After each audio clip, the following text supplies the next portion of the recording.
Hello everyone and welcome back to Scatterbrained. Last time we talked about one of my favorite TV shows, Kill La Kill. But this time we're going to switch gears just a little bit and talk about one of my all-time favorite video games, Psychonauts.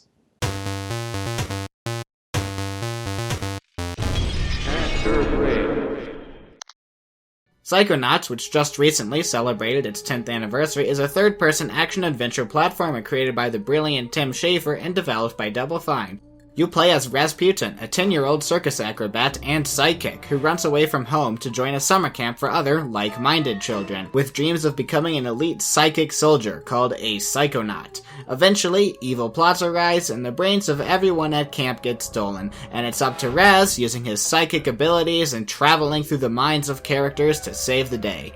The gameplay of Psychonauts is your pretty standard action-adventure fare. You do some platforming, you do some talking, you do some fighting, you get some upgrades, you fight some bosses, and eventually you win. It's standard, but it's executed well. The platforming gives you a good variety of moves. You've got jumping, double jumping, wall climbing, edge hanging, rail grinding, tightrope walking, trapeze swinging, and apart from the occasional disagreement as to which direction forward is on a trapeze, it all controls fairly well. Really, I only have one major gripe with the gameplay: the combat. Combat can be fun if you take the right approach to it by incorporating various psi powers. There is definitely some enjoyment to be derived from turning invisible, sneaking around your opponent, and then lighting them on fire with your mind. The problem is that the game offers no incentive to fight cleverly. You don't get any extra points, and doing clever stuff doesn't even really make the combat all that easier. Pretty soon, you'll find that a better way to deal with enemies is just to run up to them and smash the attack button until they fall over, after which the enemies will drop some health and ammo, which you can use for more combat. And then you realize that the best way to deal with enemies is to just levitate right over them and avoid fighting entirely. Actually, speaking of levitating, I take back what I said about the platforming being just standard. The levitation psi power is really unique and fun to use. The levitation is a lot more than just floating off the ground. Instead, it gives you a telekinetic ball that you roll around on. And controlling this feels great. It builds momentum as you roll, and if you're going downhill, you can get some pretty incredible speeds. Combine that with the increased jump height and the ability to float softly down, and you have a great way of bouncing and flying all over the level in a way that feels both natural and incredibly fun. Of course, so-so gameplay and kinda crappy combat is not enough to make a game an all-time favorite. So what is it about Psychonauts that makes me adore it so much? Well, the short answer is everything else. By which I mean story, theming, environments, characters, soundtrack, dialogue, humor, imagination, symbolism, and most importantly, in big bold letters, fun. Playing through Psychonauts is a little like watching a really good Saturday morning cartoon. You tune in and are immediately whisked away to a fantastical, colorful world with wacky characters and where children play the role of hero. The game exudes a childlike sense of glee from everything it does. At the very beginning, you're given the ability to run around the campgrounds and talk to other kids, and every single kid has a personality, even the completely insignificant ones that serve no role in the story whatsoever. They all have something funny and interesting to say, and the game's writing like this never lets up. Throughout the game, you're introduced to loads of characters, some even right before the end, and yet every one of them manages to make themselves memorable in some way. Every line of dialogue is just packed with wit, whether it's a character's eccentricity, some groan-inducing pun, or any of the hilariously juvenile insults.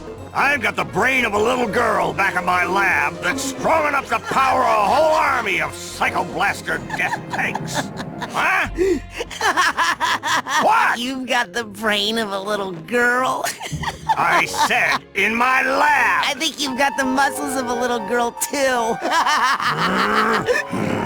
The writing never has a dull moment, and neither does the game's world. Psychonauts is a game about psychic powers, and the game does everything to realize the potential this brings. First, there are the psi powers, which include all of the classic powers you've heard about. There's clairvoyance, levitation, telekinesis, and of course, lighting things on fire. But even better is the game's mechanic of traveling into someone's mind. The design of the mental worlds is easily Psychonauts' greatest strength. Each one is a perfect, and often absurd, representation of a character's mentality. The cold and logical person's mind is just a big cube, and the war veteran's mind is a chaotic amalgamation of tanks, planes, bombs, turrets, and bunnies. Each mental world also has a couple of mental safes, which you can crack open to take a peek at a character's repressed memories. These can give you some interesting insight on the backstory. More often than not, though, they'll just end up breaking your heart.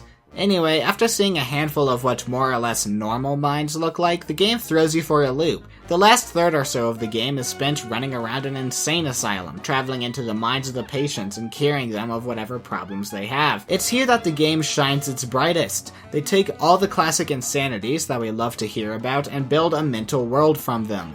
The mind of the performer with intense mood swings is a big stage with plays constantly reenacting the proudest and most tragic moments of her life. The guy who thinks he's Napoleon is literally playing a game against Napoleon for the control of his mind. The mind of a paranoid schizophrenic with multiple personalities is a twisted up town full of surveillance systems and secret agents searching for his other identity. Out of all of these, however, my favorite is the mind of Edgar Tegley, who can never get over a bad breakup in high school, and as some weird kind of dissociative fugue, he reimagined the whole event as a romantic Spanish tale where the beautiful damsel is stolen away by the famous bullfighter. Sure enough, you go into his mind and it's all black velvet, flamenco dancing, wrestling, and bullfighting. No sign of high school trauma anywhere, that is, until you make your way into the city's sewers, and you find yourself walking through the halls of a twisted, abandoned high school. Edgar's high school life is literally buried underneath the romantic story he imagined. The way that Psychonauts can take these metaphorical descriptions of the psyche and turn them into something literal is what makes this game so damn fascinating. And then of course there's the final journey into the mind of the game's antagonist, which is one part traumatizing, one part heartwarming, one part confusing, one part what the fuck is that? And 3 parts oh my fucking god, this level is so hard. But then it's all over. Rasputin saves the day, becomes a psychonaut, gets a girlfriend, and is off to another adventure as the credits roll. Psychonauts is a game that knows exactly when to end. As I said, the humor manages to stay fresh throughout the entire game, and that's because the game ends before it starts getting stale. It's short, but sweet. And that's really all I have to say about that. Oh yeah, did I mention the lungfish level yet? There's a level inside the mind of a lungfish. It's brilliant. This game is brilliant. Go play it. Now, if you'll excuse me, I am going to enter your mind. You wanna like, comment, and subscribe.